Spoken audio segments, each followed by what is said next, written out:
Dapat po, pag ang politiko ay nag-promise, dapat ay tinutupad yon. Dahil binoto ka ng mga tao base sa mga sinabi mo. Base sa mga kampanya mo.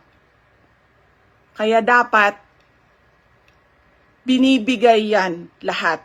Kung ano man ang sinabi ng isang tao, ng isang politiko, ng isang kandidato sa entablado, dapat nakikita yan ng taong bayan. At higit pa, dapat ang nakikita natin. Agenda to lower the price of rice. We need to switch from the current quota system in importing rice to a tariff system where rice can be imported more freely.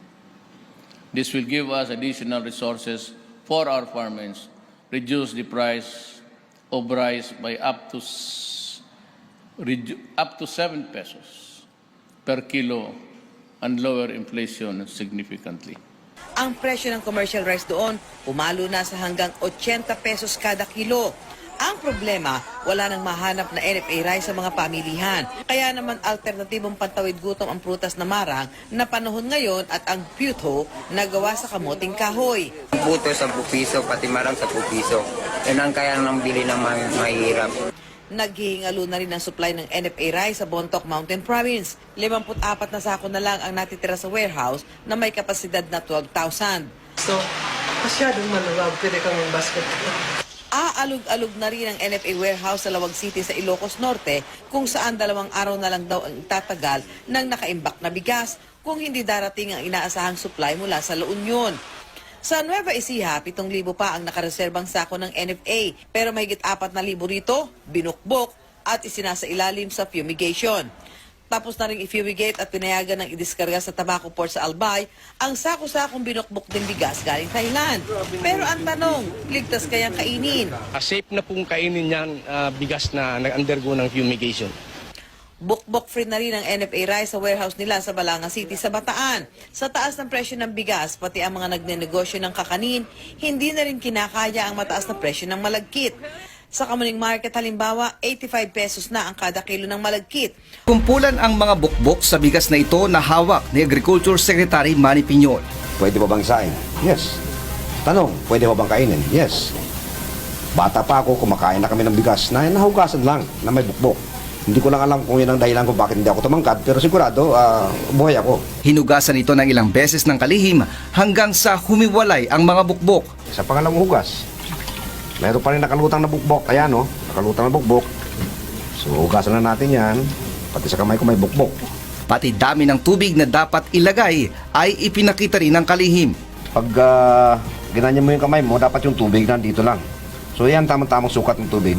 Hoy, may bukbok pa. Pero pwede na. 3 piraso, okay na yan. May lasa-lasa ng konting bigas. Okay, so isahin nyo to. Pagkaraan ng ilang minuto, luto na ang binukbok na kanin. At sa live telecast ng UNTV News noong Biyernes ay ipinakita ni Secretary Piñol sa publiko ang pagkain nito, pati na ng galunggong. Ito po yung kanin na may bukbok. Pwedeng kainin. Pakita ko sa inyo. Galunggong may formalin.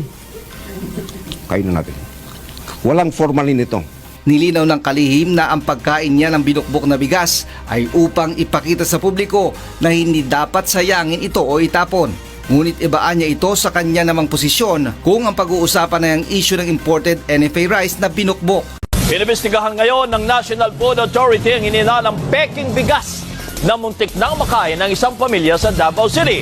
Ang kanin po ay mistulang styrofoam ang itsura. Nagpapatrol si Vina Araneta. Magtatatlong linggo na ang kaning ito kay Carmencita Grino. Pero hanggang ngayon, hindi pa rin napapanis. Una nang nagtaka si Carmencita dahil nagtutubig ang kanin kapag pinipiga. Hindi rin ito dumidikit sa daliri gaya ng karaniwang kanin. Kapag malamig, parang expanded polystyrene foam o styrofoam ang itsura. Nang sinunog, amoy kamote ito. Di panis, ma'am. Ano lang siya, yung ganyan din. parang normal lang na kanin. Kwento ni Carmencita, hiningi niya ang kanin sa kanyang ama noong June 19.